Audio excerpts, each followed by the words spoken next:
Muy buenas tardes, ahora sí que sí, un día más estamos en una edición de entrevistas conscientes a educadores conscientes aquí en Academia Nankurunaisa, en la colección Revolucionando el Paradigma, porque ese es nuestro propósito.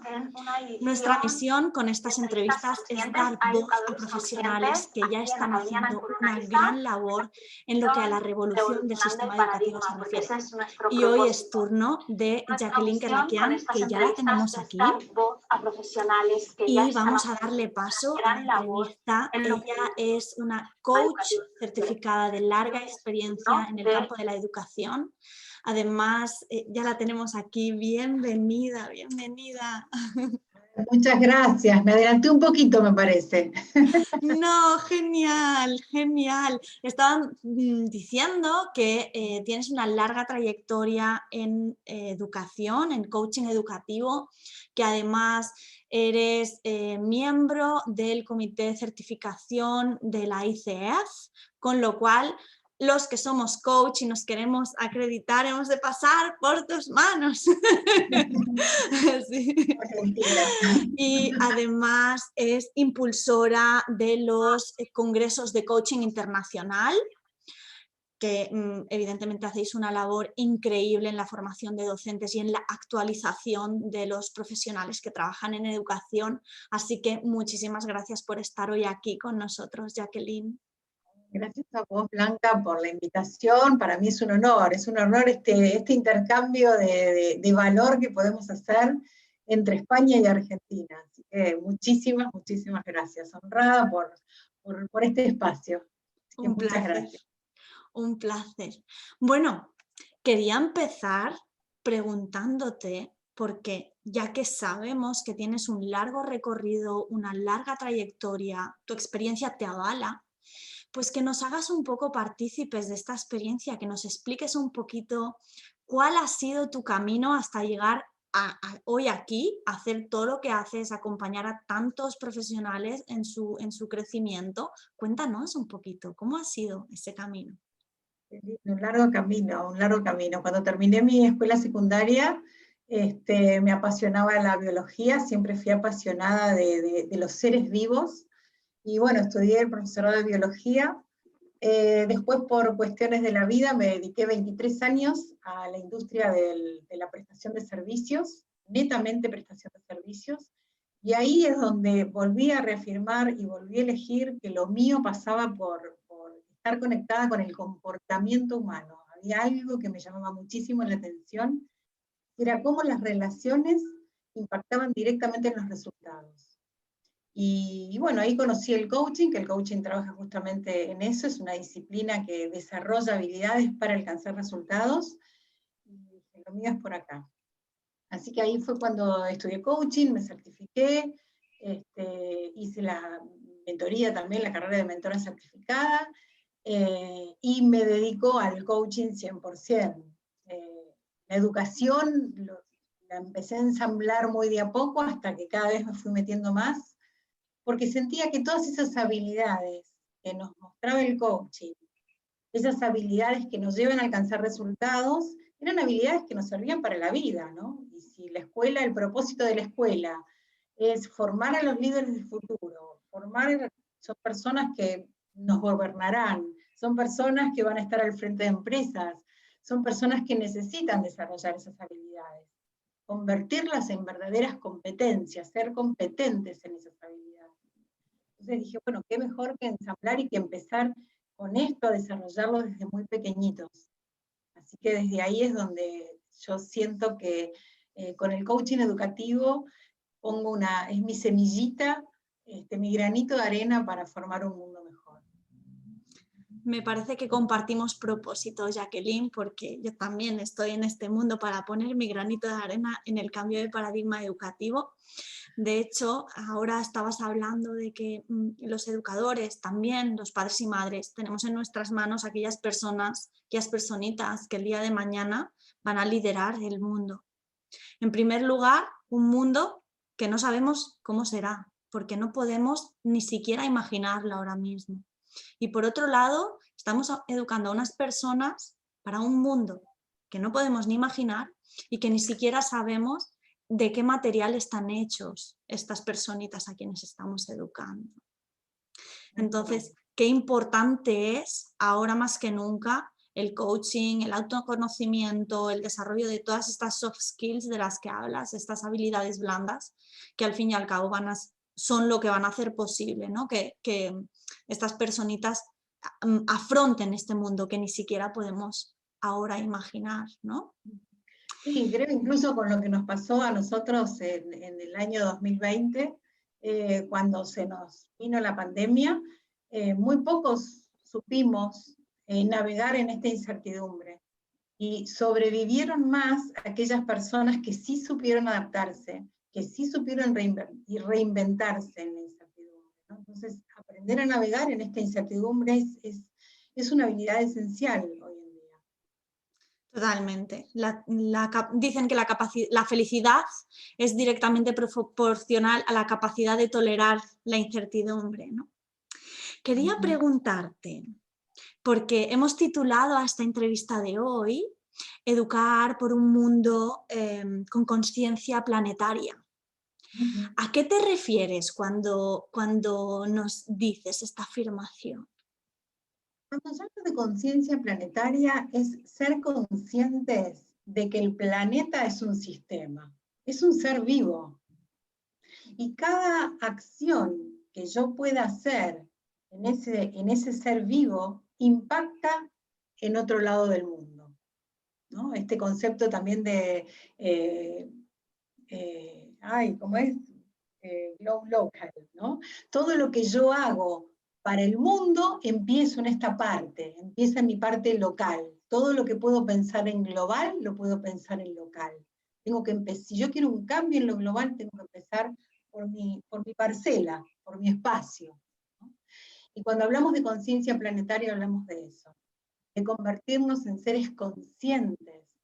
¿Quién quiero ser yo? Tener bien conciencia de cómo mi impacto en mis acciones, en mi forma de ser, en mi forma de actuar, cómo impacta del otro lado, en mi contexto, en mi ámbito, en mi ciudad, en mi país y en el mundo. Vos fíjate que nosotras estamos en este momento, vos en España, yo en Argentina, y cómo nuestras palabras pueden impactar del otro lado. Entonces es elegir qué vida quiero tener una vida consciente, una vida reflexiva, elegir cada uno de los pasos que voy haciendo. Insisto, no solo en mi momento, en mi contexto donde estoy, sino ir un poco más allá. Ser consciente de que todo lo que yo haga está impactando en mi núcleo más cercano, está impactando en mi aula, está impactando en mi escuela, está impactando en mi pueblo, está impactando en mi país. Cuando soy consciente de eso, puedo revisar cada una de las acciones que yo hago minuto a minuto. Y eso va a colaborar realmente a tener.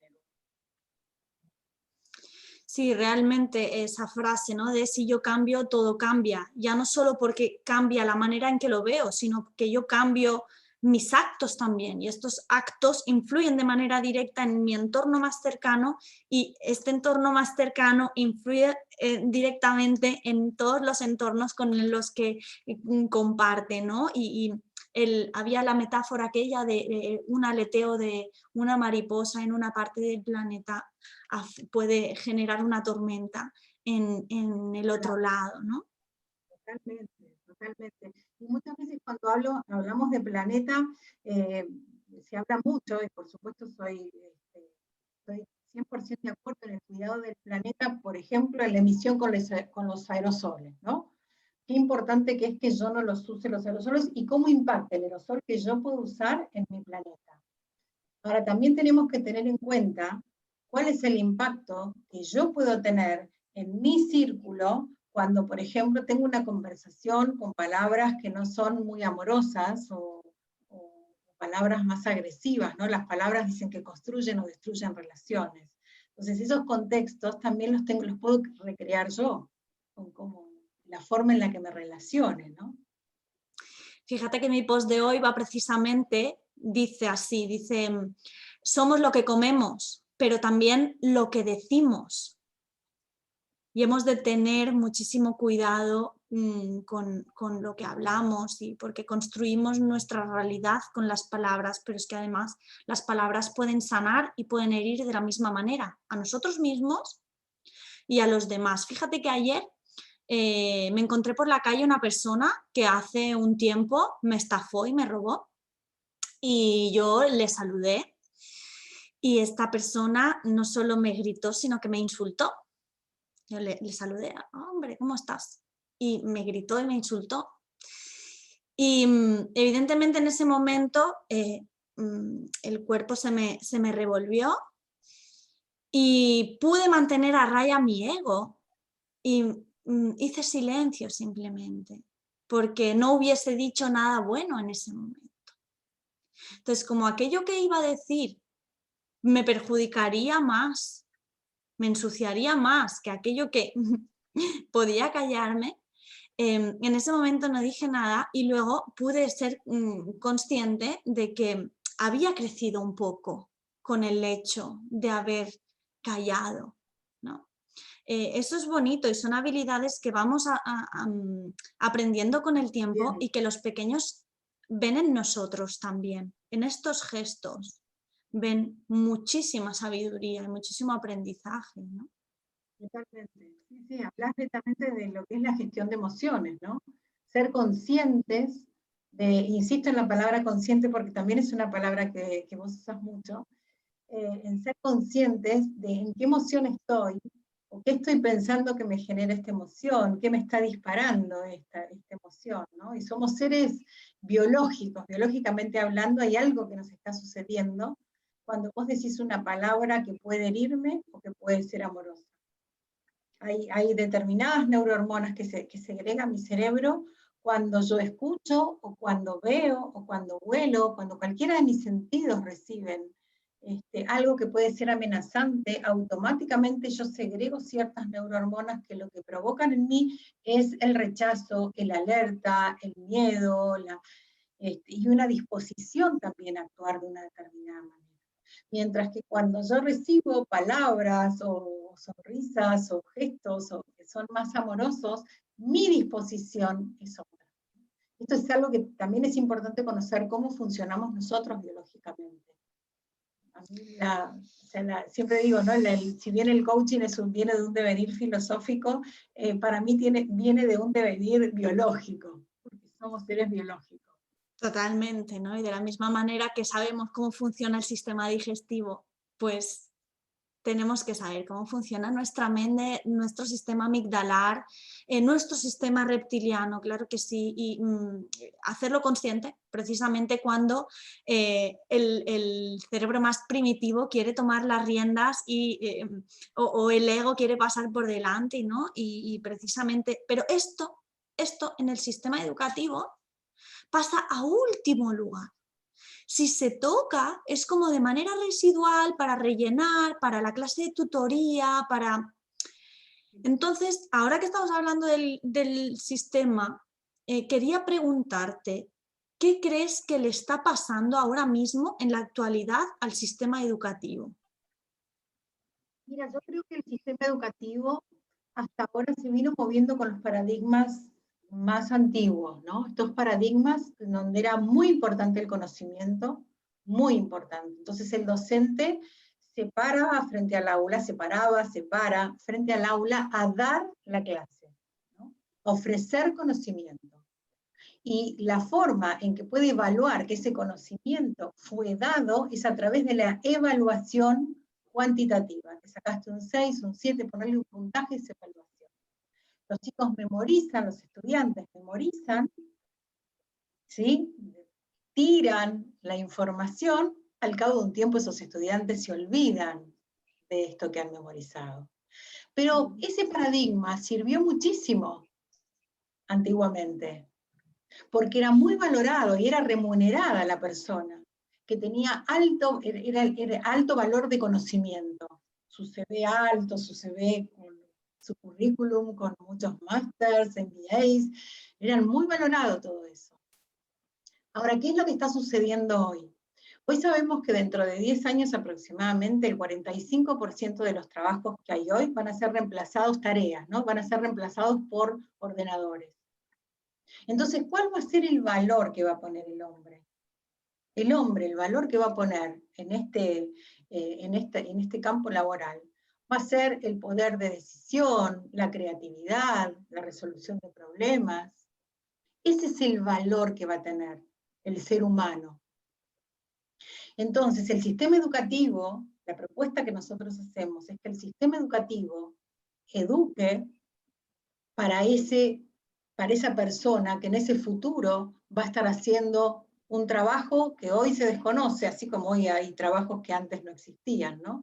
Pero para navegar en ese campo de incertidumbre y para que el valor de esa persona sean estos que nombré, ¿no? La creatividad, la resolución de conflictos, el pensamiento crítico, bueno, la comunicación es la base de todo esto que estoy diciendo, y que tenga una inteligencia emocional también poderosa.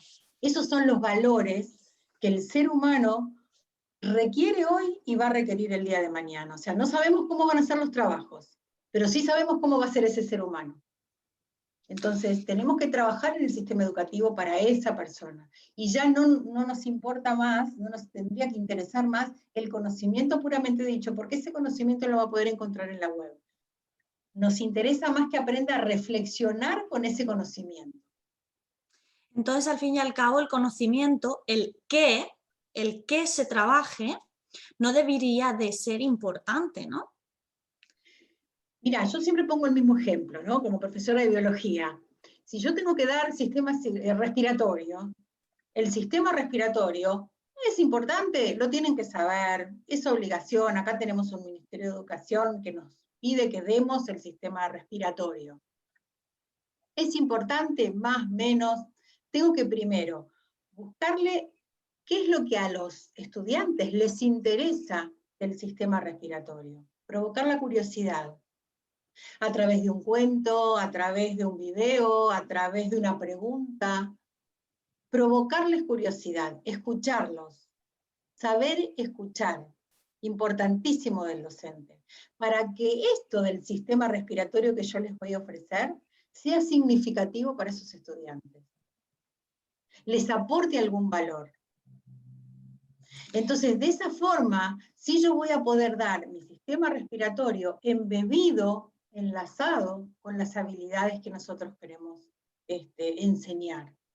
Si para mí es importante que hoy, en el mes de febrero, trabajen el trabajo colaborativo, entonces lo que puedo hacer es trabajar el sistema respiratorio con trabajo colaborativo y pensar qué propuesta, qué estrategia voy a ofrecerle a mis estudiantes para que trabajen el trabajo colaborativo junto al sistema respiratorio, que es lo que tengo que dar.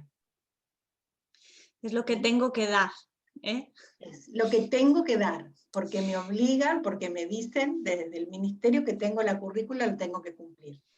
Fíjate que a mí me parece muy interesante el conocimiento del propio cuerpo, porque, y sobre todo visto así desde un punto en el hacer que el alumno muestre un interés real, pero el propio cuerpo, como todos tenemos cuerpo, todos tenemos dolor, todos tenemos familiares que han sufrido alguna dolencia en alguna parte del cuerpo, es fácil, ¿no?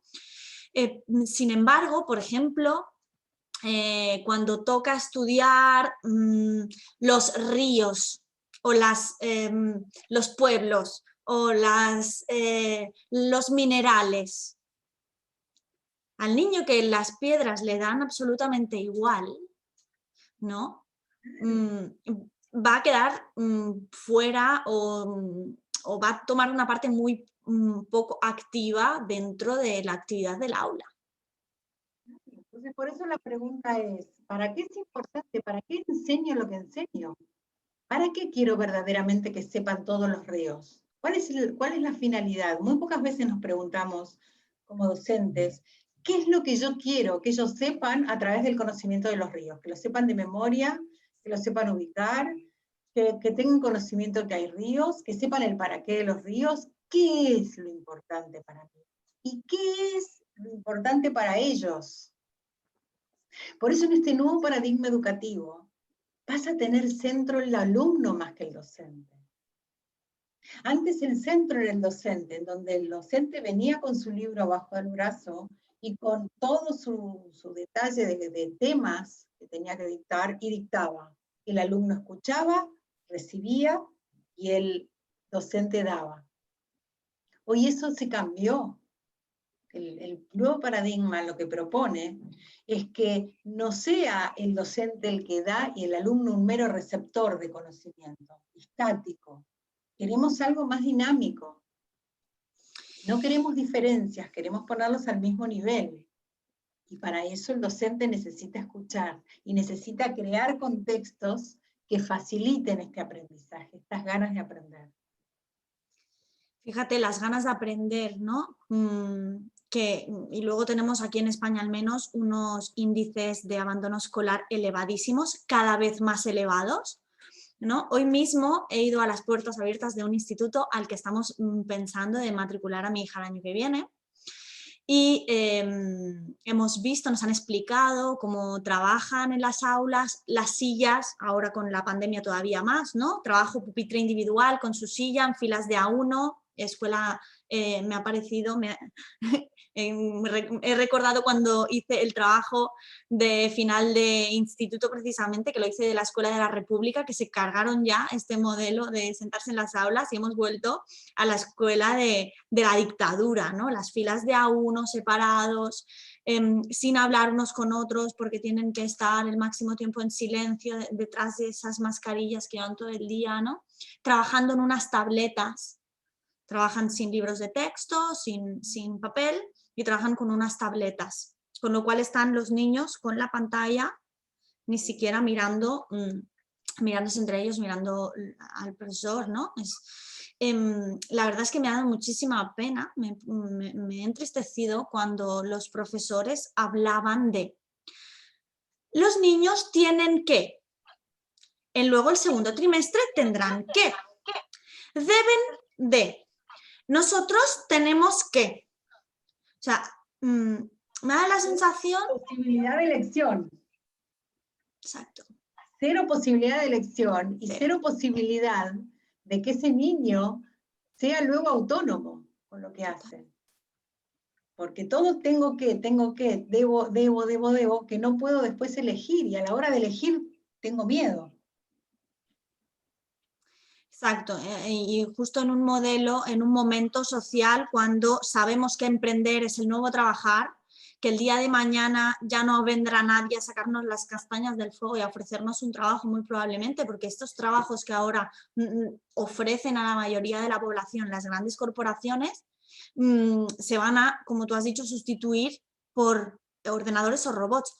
Hoy mismo, Jacqueline, hace un rato, he visto un brazo robot que se incorpora en las camillas de los hospitales y que hace no solo masajes, sino dobla las piernas, mueve la espalda de las personas que necesitan un rehabilitador. Este rehabilitador ahora ya ha sido sustituido por un brazo que se pone en la camilla, luego se quita de la camilla y se pone otra hora en otro paciente, ¿no? Entonces, fíjate, un trabajo que hasta ahora era tan humano y que creíamos que eso no habría una máquina que pudiera reemplazar, eso ya existe. Entonces, ¿hasta dónde vamos a llegar, ¿no? Con el tema del trabajo manual, de las tareas, que ya no va a ser importante. Por eso tenemos que hacer mucho foco en dónde va a estar el valor que yo como ser humano voy a aportar en un espacio, en un hospital, por ejemplo, en un sanatorio, en donde tenga ese tipo de robots. Entonces, ¿qué voy a hacer yo que antes hacía los masajes? ¿Cuál es el aporte de valor que yo voy a poder hacer ahí? Me encanta esta pregunta, me la apunto. ¿Dónde va a estar el valor que yo como ser humano voy a aportar, ¿no? Si pudiéramos crear un sistema educativo nuevo, así, a golpe de varita, ¿no? Ya, sistema educativo nuevo. ¿Cómo sería? Un sistema educativo nuevo, bueno, nosotros desde la consultora Creando Puentes tenemos un modelo que se llama Modelo Creando Puentes, ¿no? Que es lo que ofrecemos en nuestros talleres con los docentes cuando se quieren instruir. Y este modelo lo que propone es, no hay nada que sea modo de varita, todos los cambios vos sabés que siempre son paulatinos, ¿no? Lo que propone es esto, como decíamos antes, es trabajar las habilidades embebidas con los contenidos. Esa es la propuesta que nosotros hacemos. Y eso es lo que nosotros creemos que un sistema educativo con un nuevo paradigma tiene que tener. Definitivamente, si queremos un nuevo sistema educativo, nuevos paradigmas, necesitamos incorporar estas habilidades en la diaria. A través de los cursos y después de muchos años, nosotros solíamos hacer como una pequeña encuesta antes que empiecen los cursos. Entonces les preguntábamos, por ejemplo, cuánto usaban o cómo trabajaban las emociones en el aula. Y el 99,9% de los maestros nos decían que ellos trabajaban las emociones cuando veían a algún niño que estaba triste, o que estaba enojado, o que lo veían mal. Entonces en los recreos se acercaban y les preguntaban qué les pasaba. Y nosotros, así como sabemos que hoy no hay un horario para estudiar el sistema circulatorio o los ríos, y después estudiamos empatía, y después estudiamos inteligencia emocional. Necesitamos ensamblar todo. Necesitamos crear contextos fértiles, para que ahí para cultivar, ¿no? Para cultivar espacios de aprendizaje. Cuando hablamos de cultivar, hablamos de que algo emerja, algo nuevo, algo que antes no existía, emerja. Y si lo que existe en cada uno de estos niños es una semillita con un gran talento, pero que ese talento está apagado, lo que queremos es que el agua que nosotros pongamos ahí como educadores sea rica, tan rica, para que emerja de ellos lo mejor. Einstein decía, ¿no? Si vos esperás que un pez, vas a juzgar a un pez por su capacidad para subir a un árbol, ese pez va a estar toda la vida pensando que es un inútil. Y si bien la casa de cada uno de nosotros, nuestros hogares donde criamos a nuestros hijos, son sumamente importantes a la hora de alentarlos, la escuela también es muy importante. Porque todos los que estamos acá presentes y todos los que nos escuchen seguramente van a recordar a algún maestro de su infancia o de su adolescencia. Los maestros son personas muy importantes en nuestra vida. Son personas que nos dejan una impronta, un sello. Nosotros, ¿qué sello queremos dejar en estos chicos?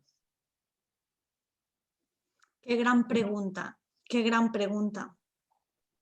La verdad es que es muy triste, ¿no? En un sistema educativo, sabiendo todo lo que se sabe hoy en día, que una nota numérica que evalúa una prueba de 1 hora en un día, que este niño puede tener un mal día, un buen día, haber adquirido mejor ese contenido por el cual le preguntan, o da igual.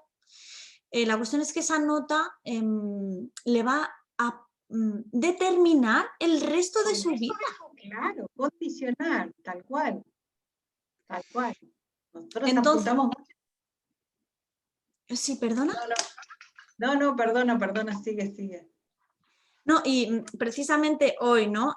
Cuando estábamos en el instituto y les he preguntado a los profesores que nos explicaban, porque nos decían que trabajaban por proyectos y que, bueno, pues los proyectos eran uno detrás de otro, y en un proyecto se trabaja este contenido, trabaja este contenido. Al fin y al cabo, después de la manera como me explicaba, de proyectos solo tienen el nombre, porque como está de moda decir que se trabaja por proyectos, porque al fin y al cabo los alumnos no eligen el tema, no eligen la estrategia, no eligen la temporalización, no eligen con quién lo trabajan, no eligen el rol que ejecutan dentro del equipo de trabajo. Entonces dices, vale, ¿qué tiene esto de proyecto? Entonces ya no he preguntado más porque ya ponía en una situación complicada a los maestros, ¿no? Que al fin y al cabo tienen que pasar por el currículum y la pedagogía de centro y demás, que muchos tienen ya ganas de hacer este cambio. A lo mejor no tienen las herramientas, que pasando por una formación adecuada tendrían las herramientas para poder realizar el cambio en su aula, ¿no? No es tan complejo, es muy sencillo. mucho más sencillo que lo que nos imaginamos. Nosotros trabajamos con estrategias, empezamos con cosas muy chiquitas para hacer, muy chiquitas para hacer, para que puedan poner en práctica, ¿no? Trabajamos mucho la práctica. Que vayan y que lo pongan en práctica, pero que empiecen con algunas muy cortitas, muy fáciles de hacer, y que vayan viendo cuál es la diferencia, ¿no? En motivación que observan en estos alumnos. Y la gente viene maravillada, los docentes vienen maravillados de la motivación, el entusiasmo, la curiosidad, cómo se despiertan los chicos cuando como docentes nos paramos desde otro lugar, ¿no? Movemos, colaboramos para mover, no nos transformamos en personas que damos contenido y los niños en receptores de contenido. No, es un movimiento permanente. Como dije antes, a veces a través de un cuento, de una anécdota, de una película, de un videíto, de algo, podemos motivar a esos alumnos a despertarles la curiosidad, ¿no? ¿Por qué será que los aerosoles hacen mal al planeta? ¿De qué estarán hechos? ¿Qué tendrán? No sé, pensar, ¿no? ¿De qué forma motivarlos? Es mucho más sencillo de lo que uno se imagina. Y respetando la política que tenga la escuela, ¿no? La línea que tenga la escuela, porque a veces como docente no podemos cambiar a la escuela, ¿no? Muchos directivos vienen a nosotros y bueno, los directivos lo toman y después se transforman en formador de formadores. Y ellos forman a sus docentes. Entonces ahí es más fácil, es lo mismo que pasa en una casa, ¿no? Cuando el papá y la mamá están de acuerdo, es más fácil que los niños contagien. Pero bueno. Totalmente, totalmente. Hemos de convertirnos en los líderes que nosotros mismos seguiríamos, ¿no? Modelar. Nuestro gran lema es transformate para transformar. Porque todo esto de lo que estamos hablando, en cultivar estos contextos para que estos niños sean líderes de sus vidas, sean seres autónomos, cultivar la confianza en ellos, que puedan resolver situaciones conflictivas. Todo eso no se aprende diciendo, se aprende haciendo. Y yo no puedo decirte algo si yo no lo vivo, no lo soy, no lo tengo. Entonces, primero soy yo como educador, que tengo que trabajar en mí estas actitudes. Tengo que tener buena comunicación, tengo que modelar, tengo que tener gestión de emociones, tengo que ver cómo resuelvo los conflictos en el aula cuando se provocan los conflictos. Entonces, primero los tengo que desarrollar yo para después crear el contexto para que lo puedan desarrollar los estudiantes. ¿Y cuáles son esas habilidades que tiene que desarrollar el maestro? Y bueno, nosotros lo hemos resumido en las 4C. Las 4C. Las 4C, las 4 habilidades, las 4 claves las 4 habilidades o claves del siglo XXI. Y por un lado decimos, bueno, la primera es el contexto, ¿no? Saber crear contextos, un poco lo que hablábamos antes, la importancia de las neurociencias, los aportes de las neurociencias que hacen a este ámbito, ¿no? De cómo crear un contexto ávido para que pueda emerger el aprendizaje, que se conviertan en personas que tengan esta capacidad de aprender a aprender durante toda la vida. Porque siempre van a surgir cosas nuevas. Los conceptos de hoy pueden quedar obsoletos el día de mañana. Nosotros, de hecho, como docentes tuvimos que aprender un montón de cosas el año pasado, ¿no? Cuando nos vimos delante de un ordenador dando clases. Entonces, el aprender a aprender durante toda la vida. El tener la autoconfianza, cómo crear contextos para tener autoconfianza. Cómo crear contextos para ser autónomos, para resolver un conflicto, para tener una buena negociación. Entonces, el contexto es sumamente importante. La segunda C es la comunicación. La comunicación es la base. Sabemos que la comunicación impacta directamente en la relación que tenemos y en los resultados que obtengamos, ¿no? Dijimos hace un ratito, las palabras construyen o destruyen. Y bueno, decimos así, las palabras las palabras son las que van a crear una determinada relación y de acuerdo a esa relación va a ser el resultado. Si yo quiero un determinado resultado, necesito tener buena relación, y tener buena relación no significa que seamos amigos, ¿no? Hoy en día, bueno, eso ya lo habíamos hablado antes, Blanca, que mi mayor escuela es mi casa, con mis hijos. Y ellos trabajan hoy en día con equipos multidisciplinarios y multiculturales. Y para poder tener una buena comunicación con un otro, también necesito conocer la cultura de un otro, de ese otro. Es sumamente importante conocer la cultura de su país, la cultura de su familia, la cultura en donde se está moviendo, cómo es la conducta de esa persona. Porque si yo puedo empatizar en esa cultura, también puedo tener una mejor comunicación y por ende un mejor resultado, ¿no? Ustedes saben que el coaching, a todos los que nos escuchan, el coaching trabaja siempre para tener mejores resultados. La tercera C es el pensamiento crítico. El pensamiento crítico lo que nos ayuda es a fundamentar nuestras opiniones, ¿no? En este mundo en donde estamos llenos de información, es importante recabar la información y fundamentarla. Cuando yo digo algo, digo lo que digo, ¿por qué lo digo? ¿Desde dónde lo digo? Y cuando escucho tu opinión, preguntarte a vos, ¿en qué te basaste para decir lo que decís? Fundamentar. El pensamiento crítico sirve para muchísimas cosas, pero para dos fundamentales. Una es para fundamentar las ideas y la otra es para ser creativos. Y el respeto, por supuesto, ¿no? El respeto, ¿por qué? Porque nos basamos en que cada uno de nosotros tenemos ideas diferentes, porque venimos de mundos diferentes. Entonces, respetando las ideas, pero escuchando esas ideas, pueden surgir ideas nuevas, ideas creativas nuevas, diferentes que nunca se me hubieran ocurrido. Entonces, el pensamiento crítico sirve fundamentalmente para eso, para que crezcan y que se eduquen en una cultura de respeto, en una cultura en donde saben que hay otros que piensan diferente, pero que es importante escuchar esas opiniones diferentes. Cuando digo lo que digo, fundamentarlo, pedir fundamentación de lo que el otro dice, ¿no? Esto colabora mucho a la resolución de problemas. Esto colabora a las negociaciones.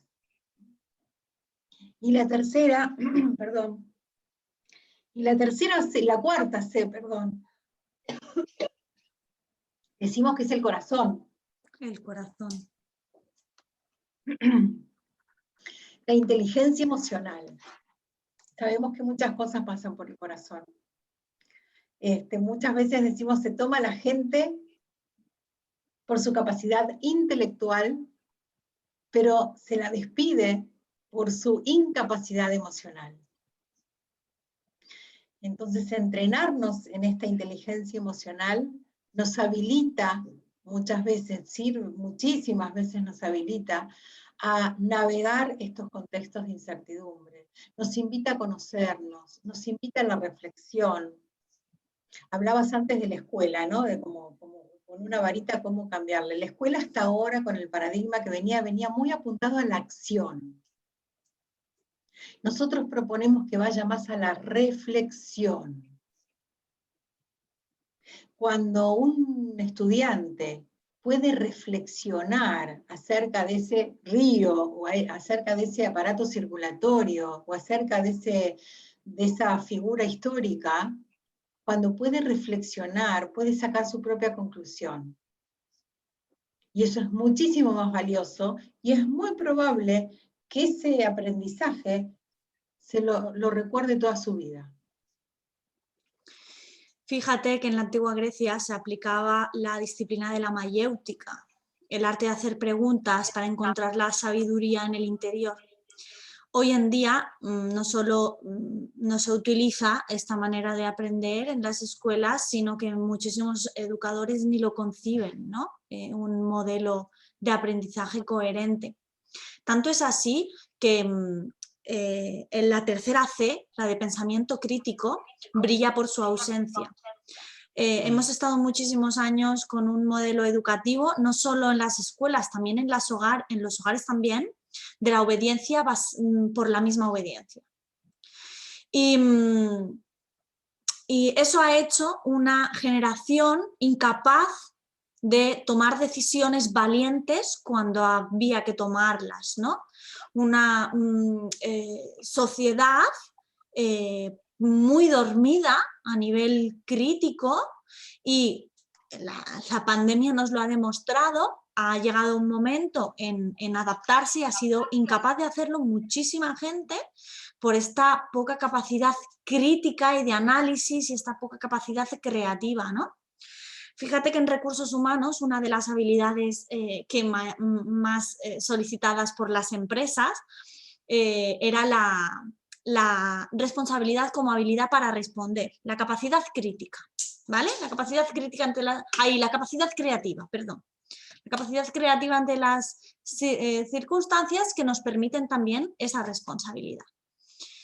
Una pregunta que se le puede hacer a un trabajador cuando vas a entrevistarlo es la pregunta de, bueno, ostras, se me ha estropeado el ordenador y no puedo acceder a tu currículum, ¿no? ¿Cómo lo solucionamos? Ostras, pues un trabajador puede, un entrevistado puede bloquearse y decir, bueno, pues ya vengo otro día. Obviamente pierde la capacidad de recibir la entrevista, pero hay algunos pues, que recuperan esa capacidad creativa de alguna parte y sacan su teléfono, buscan su currículum, la información en su terminal o intentan, ¿no? Lo que sea. La capacidad esta de buscar opciones, incluso cuando no se nos plantean estas opciones, ni la posibilidad de buscarlas, ¿no? ¿Qué ocurre? Que en el sistema actual, tanto en el hogar como en las escuelas, no se fomenta la reflexión en los niños y jóvenes. No. Esto viene incluso también, esto es paradigmático. Venimos de una era industrial en donde también estaba el jefe que decía lo que había que hacer, en las casas también, ¿no? Estaban nuestros padres que nos decían lo que teníamos que hacer, estaba la obediencia, como bien dijiste vos, se manejaban bajo la obediencia, el mandato. Hoy esos sistemas quedaron absolutamente obsoletos. Absolutamente obsoletos. Y está demostrado desde la psicología positiva que cuando yo como docente recibo de mi director, que es superior a mí, una indicación, hay dos opciones. Que yo reciba, ya que tenés que hacer algo, yo voy y lo hago, cumplo con la orden. Lo mismo con el niño, ¿no? El niño cumple la orden. Hay cero motivación. Cuando viene un director y yo como docente me pregunta, ¿qué te parece si hacemos esto, lo otro? Me involucra en la decisión, me toma en cuenta, lo que yo escucho es que me está valorando mi palabra, está valorando mi opinión, con lo cual me siento involucrada en la decisión que se tome. Y cuando entre las dos acordemos que a partir de ahora vamos a usar inteligencias múltiples en el aula, yo voy a estar más contenta. Esto es de la psicología positiva, la motivación se maneja de esa manera, ¿no? Yo voy a estar más contenta, más involucrada, el famoso engagement, ¿no? Esta palabra que no tiene traducción, que me encanta porque a mí me remite a enganche. Y lo mismo sucede con los niños. Cuando yo los involucro, chicos, ¿qué es lo que quieren estudiar? ¿Esto o esto? Elijan ustedes. Hay una sensación de involucramiento y ya no está la orden, ¿no? Lo mismo con las evaluaciones, hacemos exactamente lo mismo. No es lo mismo decir esto está bien o esto está mal, que preguntarle a este estudiante, para vos, ¿qué está bien, qué está mal? ¿Y por qué? Fundamentame tu opinión. ¿En qué te basás para esto? Y aparte jugamos mucho en las evaluaciones con el bien y con el mal, ¿no? Como si no hubieran grises. Y sin embargo yo aún no terminé de comprender o no lo hice como se esperaba, pero pueden haber instancias intermedias, ¿no? Esta es la famosa evaluación formativa de la que hablamos. Cuando yo me puedo autoevaluar, el aprendizaje es mucho más efectivo, mucho más profundo. Totalmente, totalmente. Y hago consciente el aprendizaje, ¿no? Y la Claro, necesidad de aprender. claro, Eso es. claro que sí, claro que sí. Pues a modo de conclusión y de mensaje final, ¿qué les dirías a aquellos maestros que son conscientes de que necesitamos un cambio dentro de las aulas, independientemente de que el sistema siga siendo el mismo? Dentro de las aulas tenemos que hacer un cambio de manera urgente, imperante. ¿Qué les dirías a estos maestros? El mensaje es esto que a mí me impacta mucho, es que enseñamos lo que sabemos, pero contagiamos lo que somos. Desde ahí lo primero que le digo a ese maestro es que se dedique más a preguntarse quién quiere ser, cuál es esa actitud que está necesitando tener o desarrollar para poder hacer algo diferente en su contexto, en su aula como maestro o en su instituto como directivo. Y así poder tener una escuela más evolucionada. Plantearse el ser para poder hacer algo diferente, para poder tener una escuela diferente. Ser, hacer, tener, nunca al revés. Nunca al revés. Por eso lo primero que me salió es contagiamos lo que somos. Me baso en eso, ¿no? En quién soy yo. Si quiero contagiar, no hay un librito para esto. No hay puedo estudiar y hacer muchos cursos, pero los tengo que hacer a conciencia. Es una transformación interna que necesito trabajar para poder hacer algo distinto. Uno no puede dar lo que no tiene y si queremos educar una generación responsable, libre, valiente, creativa, crítica, primero hemos de ser nosotros ese modelo de persona, ¿no? Ese modelo de ser humano. Creo que nos has dado muchísima luz a todos los maestros y maestras que puedan escucharte, a todos los profesionales de la educación que ya están haciendo cambios fundamentales, que ya de hecho están revolucionando el paradigma desde sus aulas, que están haciendo una gran labor. Y no me queda más que darte muchísimas gracias. De hecho, ¿cómo podemos acceder a las formaciones que tienes en abierto ahora aquí en Latinoamérica? Primero explícanos un poco y... Bueno, te cuento, sí, nosotros trabajamos con el curso que se llama Herramientas de Coaching aplicadas al aula, son cursos muy cortitos, hay 2 cursos, uno más aplicado al ser y otro más trabajando el hacer. Esos son cursos cortos como para que la gente, los líderes educativos, hablamos de líderes educativos porque hablamos de todas las personas que están vinculadas a la educación, ¿no? Puedan conocer un poco lo que es esta herramienta. Y después hay un curso anual de coaching y educación para gente que quiera formarse como coach con la especialización en educación. Y que pronto lo vamos a tener también en España disponible. Ahí lo dejo, educadores, profesores del país. Prontito, prontito, prontito tendremos a Jacqueline Kerlakian con su programa en Nankurunaysa. Así que empezaremos también a aplicar aquí la pedagogía, el método que ya está funcionando y revolucionando las escuelas de Latinoamérica, pues ahora también vamos a empezar a revolucionar las escuelas de España desde base. Buenísimo. Así que todo aquel que nos esté escuchando y que esté interesado en estos programas pueden comunicarse contigo para poder acceder. Totalmente. Muchísimas gracias, Jacqueline. No, por favor, un honor y un placer. Hablamos otro ratito porque siempre es un placer y siempre nos das muchísima luz. Un abrazo Gracias. muy grande, muy grande, muy grande. Muy fuerte para vos también. Muchísimas gracias para vos y para todo tu equipo. Un placer, muchas gracias. Un abrazo, hasta ahora, Jacqueline. Hasta luego.